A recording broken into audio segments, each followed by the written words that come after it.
Let me share a truth about human nature that most people only realize when it's already too late. Have you ever noticed how you truly don't know someone until you're no longer useful to them? When your hands are empty, your phone stops ringing, and suddenly your value to them disappears, that's when their real character steps into the spotlight. Not when you're at your peak, not when you're shining bright, but when the music stops and the room falls completely silent. That's when the masks slip off. Think about it. Anyone can be kind when they want something from you. It's easy, it's convenient. A smile costs almost nothing when someone is trying to get something out of you. But what happens when you no longer owe them favors? What happens when you have nothing left to give? When your season changes? When the tide shifts and the spotlight moves away? How they treat you then? That's the real test. That's the moment the curtain pulls back, revealing the truth. We live in a world where far too many relationships are based on transactions, not genuine connection. People love what you do, not who you are. They admire your success, but not your soul. And as long as you serve their ambitions, they stay close. But the minute you no longer fit into their agenda, or stop fueling their goals, they vanish like smoke. They treat you like a tool to be used temporarily, rather than a soul to be cherished forever. Let me be clear. That's not love. That's not friendship. That's not loyalty. That's simply usage, disguised as affection. But here's the twist. Don't let it harden your heart. Don't grow bitter. Instead, let it be a lesson. Sometimes, God allows people to walk away just to reveal their true colors. He exposes what was hidden so you can stop investing in emptiness. It's not punishment, it's protection. God isn't breaking your heart. He's freeing it from what was never real in the first place. So when you find yourself in a dry season, when support fades, when the applause dies down, pay close attention. That silence will speak louder than any words ever could. The absence reveals more than presence ever did. How someone leaves your life teaches you far more than how they arrived. If someone only loves you when you're useful, they never really loved you at all. Here's another truth. If someone can walk away from you easily, they were never truly walking with you. Their loyalty was shallow. Their intentions temporary. They weren't built to handle your purpose. They were just there for your platform. But don't chase them. Don't beg. Don't lower your value trying to squeeze temporary people into permanent spaces in your life. When God removes someone, it's not rejection, it's redirection. I've seen people change faces like outfits. One day they're all in. The next they don't even know your name. And I've learned not to be surprised anymore. Because real love isn't proven by your presence. It's proven by your absence. Who checks on you when you're silent? Who sees your worth when you're weary? Who believes in you when you can't give them anything in return? That's who you hold close. That's who you trust. This is why discernment is so critical. Not everyone who claps for you is truly cheering for you. Not everyone who stands beside you is actually standing for you. Some people are just close enough to catch the blessing, not willing to carry the burden. And when the blessing stops flowing their way, so does their loyalty. You need people who love you for your scars, not your spotlight. People who will sit with you in the valley, not just wave from the mountaintop. People who stay when the miracles stop and all that's left is faith. That's character. That's covenant. That's what God honors. So if you're in a season right now where you're losing people, don't panic. Don't doubt your worth. Understand that the light of your purpose exposes shadows in others. The brighter you shine, the clearer you'll see who was attracted only to your glow, not committed to your soul. And if you feel alone, here's a beautiful reminder. You're not really alone. God stands with the pure in heart. He stands with those who walk with integrity, even when no one's watching.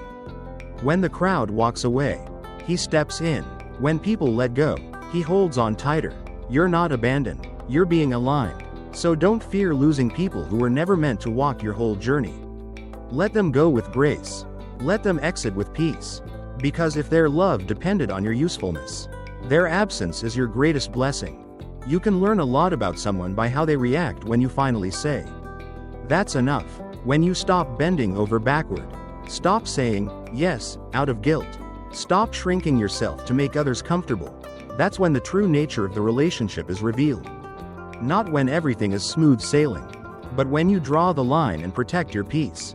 That's when you discover if their presence was built on love or control. Boundaries don't push good people away. They only irritate those who were there for convenience. And the moment you start standing up for yourself, valuing your time, space, and voice, you'll notice a shift. Some will pull back, some will grow distant, some will accuse you of changing. But the truth is, they were only comfortable when you stayed silent. That's the power of boundaries. They don't just define what you allow, they expose what others expect. When you say, "I won't allow this anymore," you're not only protecting your soul, you're revealing theirs. Those who truly love you will respect your growth.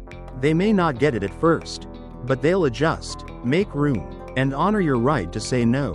But those who use your kindness, they'll panic, protest, and say things like, "You've changed," as if staying stuck forever was some kind of virtue. Building on what we just explored about boundaries revealing true character, let's dive deeper into what happens when you finally decide to stand up for yourself. People might say, "You're being selfish," when in reality, you're simply being wise. They might label your strength and clear attitude as disrespect, and your careful discernment as rebellion. Why? Because your boundaries challenge their sense of entitlement. But hear this loud and clear: setting boundaries is not betrayal. It's an act of love, first for yourself, then for those around you. By setting limits, you teach others how to treat you, simply by the way you treat yourself. If someone walks away because you stopped being their doormat, let them go. Don't chase them. Don't grieve what was meant to end. God didn't give you a voice so you could stay silent while being manipulated. I've seen this story over and over. Someone finally summons the courage to speak up, to break free from dysfunction, to draw a firm line in the sand, and suddenly, those they thought were friends vanish.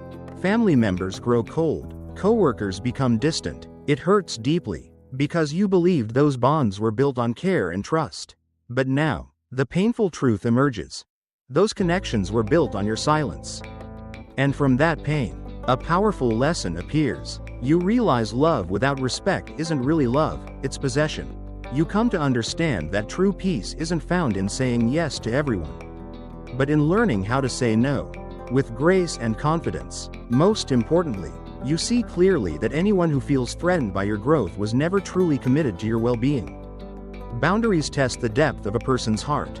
When you say, "I need time," some will support you, others will shame you. When you say, "I can't do this anymore," some respond with understanding, others with guilt. This reaction isn't random, it's a revelation. It's the curtain being pulled back to show who they really are when you stop being easy to use. But you must stay strong. Don't let the discomfort lure you back into old, unhealthy patterns. Don't mistake someone's disappointment for your disobedience. You're not here to keep everyone happy, you're here to live in truth. And sometimes, living in truth means walking away from those who can't handle the healthiest, strongest version of you. God will never ask you to sacrifice your identity just to keep a relationship alive.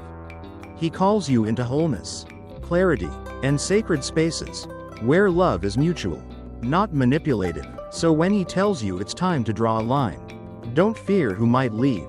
Instead, be grateful for those who stay. That faithful remnant, those few who remain, they're your people.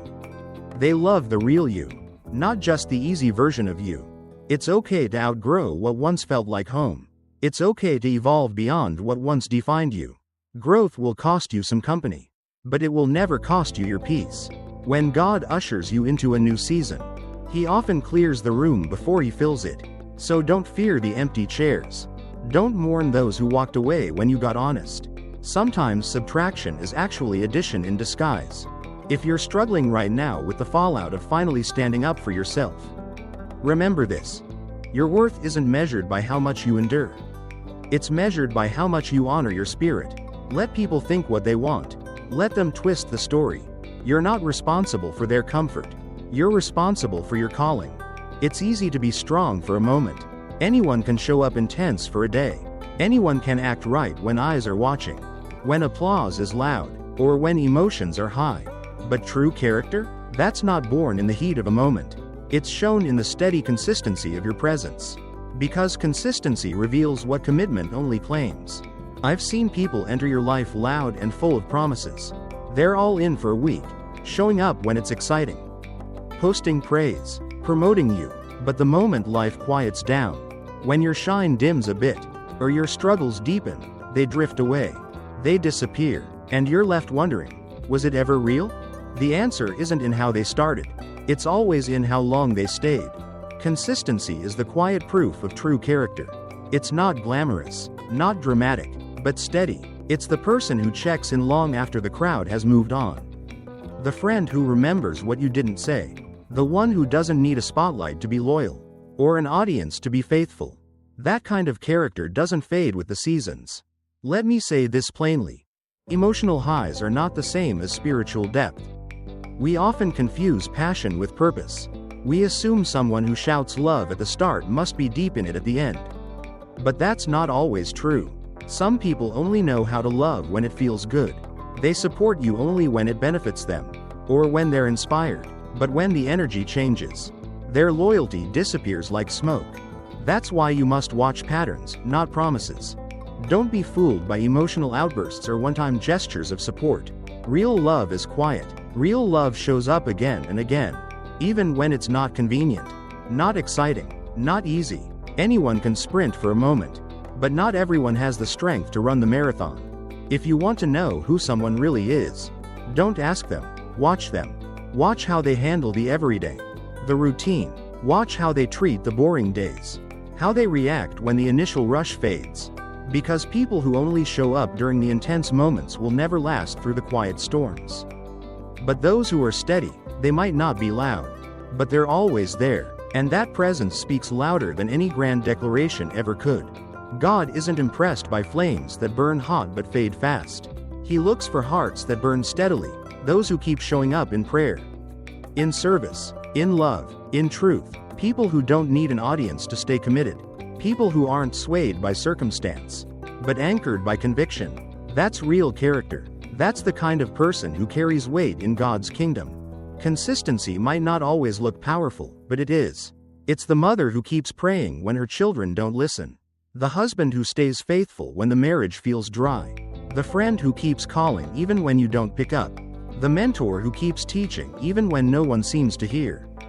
Picking up where we left off about true character showing through steady presence rather than flashy moments. Let's explore what real endurance looks like in relationships. Those who say, "Thank you." Those are the people with true character. Not the ones who flash in and out like a passing storm, but the ones who endure through every season. I know you've been let down by people who started strong but vanished before the finish line. I know you've seen folks make grand promises only to disappear when you needed them the most. Maybe that left you questioning your worth, doubting if you deserved better because of their inconsistency. But listen carefully. Their inconsistency doesn't define your value. It only reveals their truth. Don't take it personally. Take it as a lesson. Let it teach you to build your life with people who don't just say they're for you but prove it over time. God allows inconsistent people to come and go in your life to teach you what consistency really looks like. He exposes the flaky, the fair weather friends, the easily distracted, so that when the real deal arrives, you'll recognize it immediately and appreciate it fully. Because once you've experienced inconsistency, you'll never settle for presence without perseverance. Maybe you're hearing this and thinking about yourself. Maybe you realize you've started strong but dropped the ball along the way. Perhaps your loyalty was rooted more in emotions than in endurance. That's okay. This is your moment to shift. God doesn't demand perfection, He wants direction. Start again. Be the kind of person who finishes what they begin. Be the one who stands firm when the winds howl. Your impact won't come from moments of intensity but from the quiet integrity of doing what's right, again and again. Because at the end of the day, anyone can be great once. But who you are every single day is the real measure of your character. Some people mistake kindness for weakness. They believe being gentle means being gullible. They confuse patience with permission. And if you let them, they will keep taking, until there's nothing left but exhaustion and confusion. That's why one of the greatest tests of character isn't how someone treats you when you're strong, it's how they treat you when you're kind. It's a strange paradox. When you're quiet, when you listen more than you speak, when you extend grace, when you let things slide out of love or respect, some people misread that. They assume you're unaware. They think they have the upper hand because you didn't call them out. But what they don't realize is that silence is not always ignorance. Sometimes, it's wisdom. Sometimes, it's restraint. Sometimes, it's holding back because you know better. How someone handles your kindness says everything about their integrity. It reveals if they are honest when no one's watching. It shows whether they honor the blessing of your presence, or take it for granted. A person with true character will never exploit your patience. They will protect it. They won't drain your energy, they'll match it. They won't take advantage of your love, they'll cover it with responsibility. But those without character? They use your kindness like currency. Like a free pass to do whatever they want without consequence. They lean on your forgiveness like a habit, not a healing. They keep pushing boundaries until your soul is tired and your peace is gone. Let me say this clearly. Just because you're kind doesn't mean you owe anyone unlimited access. Just because you forgive doesn't mean you should keep putting yourself in harm's way. Some of the most dangerous people in your life aren't the ones who hurt you once and left. They're the ones who hurt you little by little, hiding behind your compassion. They know you'll give them another chance, then another, so they never change. Because they never have to. Your kindness became their shelter, not their transformation. There's nothing wrong with having a good heart. Don't let the world convince you to harden your soul just because others were careless with your softness. The answer isn't to stop loving. The answer is to be wise about where you plant that love. Be kind, but be clear. Be generous, but be grounded. Love deeply, but don't lose yourself in the process. Sometimes the most spiritual thing you can do is stop letting people use your kindness as an excuse for their dysfunction. God didn't give you a gentle spirit so you could be a doormat. He gave it to you so you could reflect His nature. Even He sets boundaries. Even He says, enough is enough. Even He withdraws His presence from those who continually reject His grace.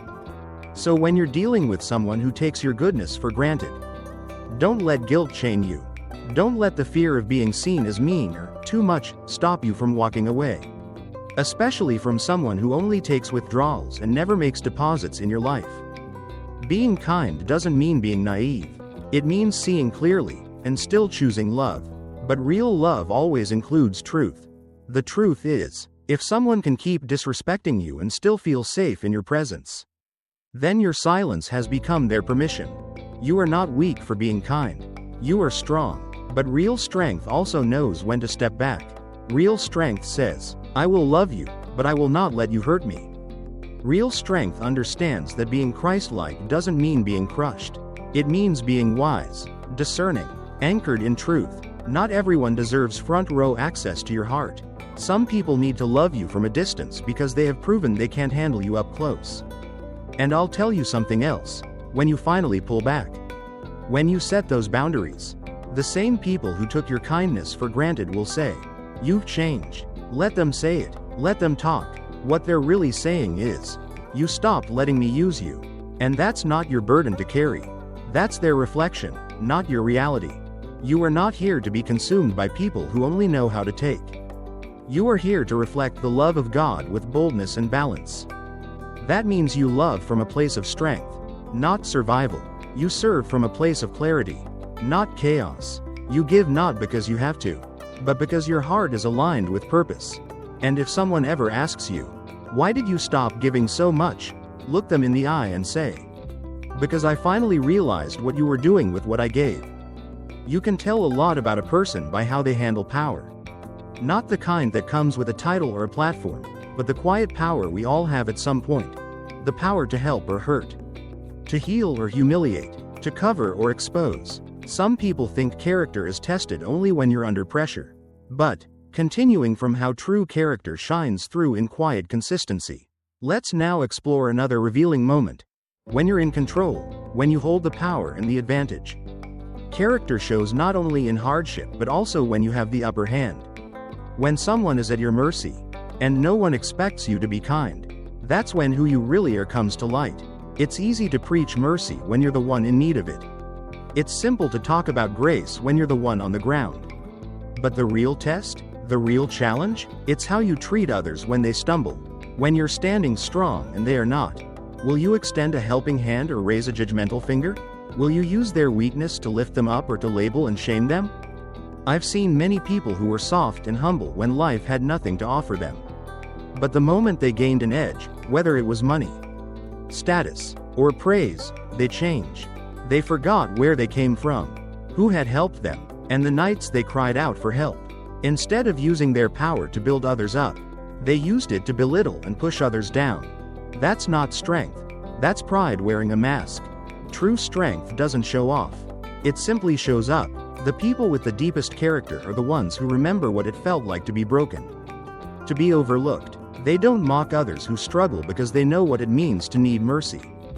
They understand that having power doesn't give you the right to crush others. If you want to know someone's true nature, watch them when they have the chance to retaliate. Watch how they treat someone who hurt them. Do they strike back with shame and harsh words? Or do they choose a higher path?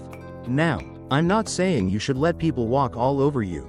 Boundaries are sacred, but there's a huge difference between protecting yourself and punishing someone simply because you can. Think about the story of David and Saul. David had the perfect opportunity to harm Saul, who was hunting him down to destroy him. Yet David chose not to touch him. Why? Because his heart was anchored in something greater than revenge. Just because he had the chance didn't mean he had the right. That's restraint. That's maturity. That's true character.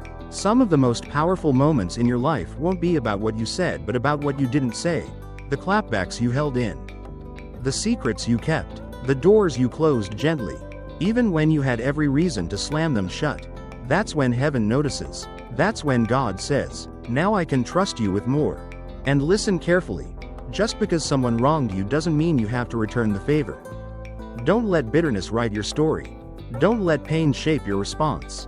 The person who hurt you has already revealed who they are. Now, let your response reveal who you are. You're not responsible for their actions, but you are responsible for how you respond. If someone lies about you, you don't have to lie back. If they expose your flaws, you don't have to throw dirt on theirs. When you get the chance to get even, ask yourself, will this reflect my healing or my hurt? Sometimes, the greatest revenge is peace. Sometimes, the best response is silence.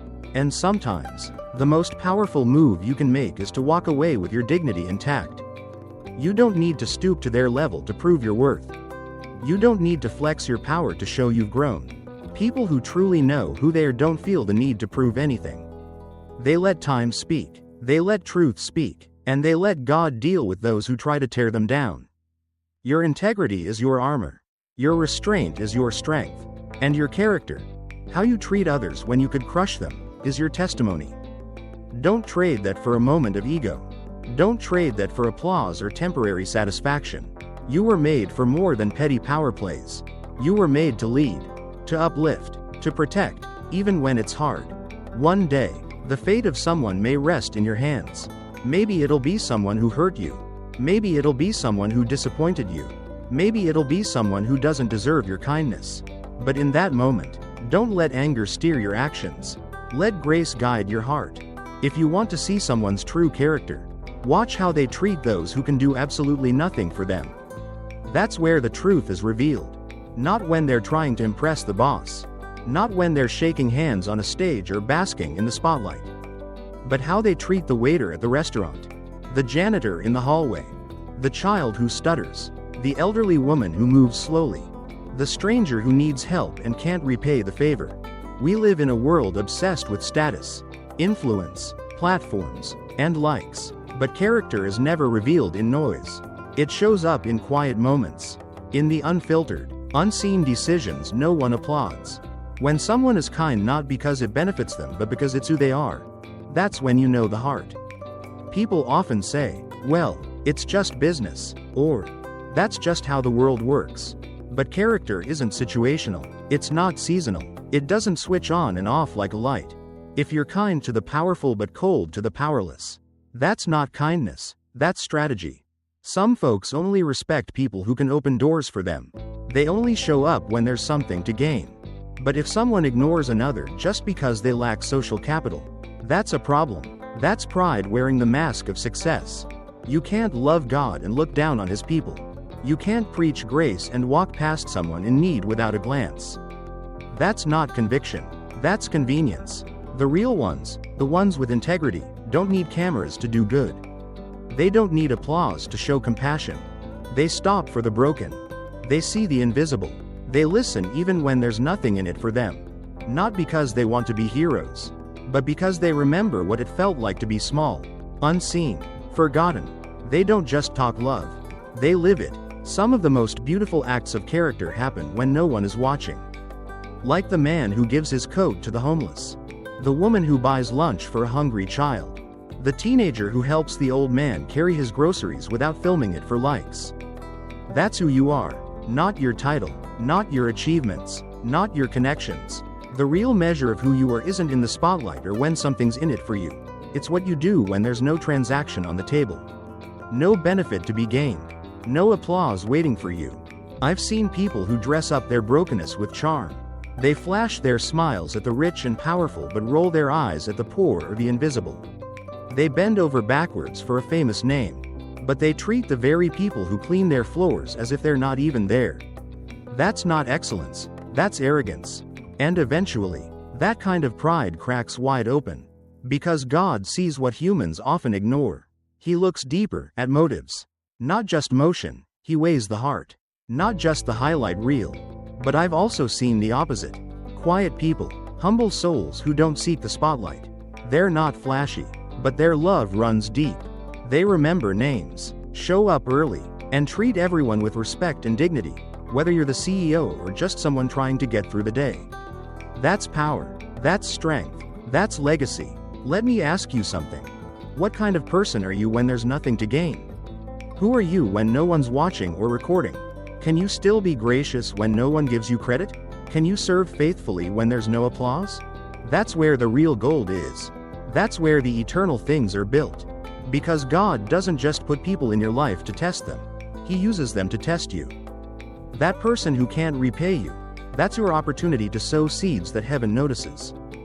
That child who needs encouragement, that's your moment to speak life and hope. That elderly man who moves slowly and needs someone to slow down with him, that's your chance to show the heart of Christ. Not just with words, but with action. Don't let the world fool you into thinking greatness is found in platforms, status, or accolades. True greatness is shown by how you treat the least of these. How you speak to someone who can't elevate your career. How you carry yourself in moments where there's no reward or recognition. Because in the end, that's what echoes beyond this life, not your resume, not your achievements, but your kindness, your humility, and your love. And when the time comes to stand before the one who sees it all, he won't ask you how many followers you had or what deals you closed. He will ask how you treated those who had nothing to give you in return. Because the truest measure of a person's character is how they treat those who can offer them absolutely nothing at all.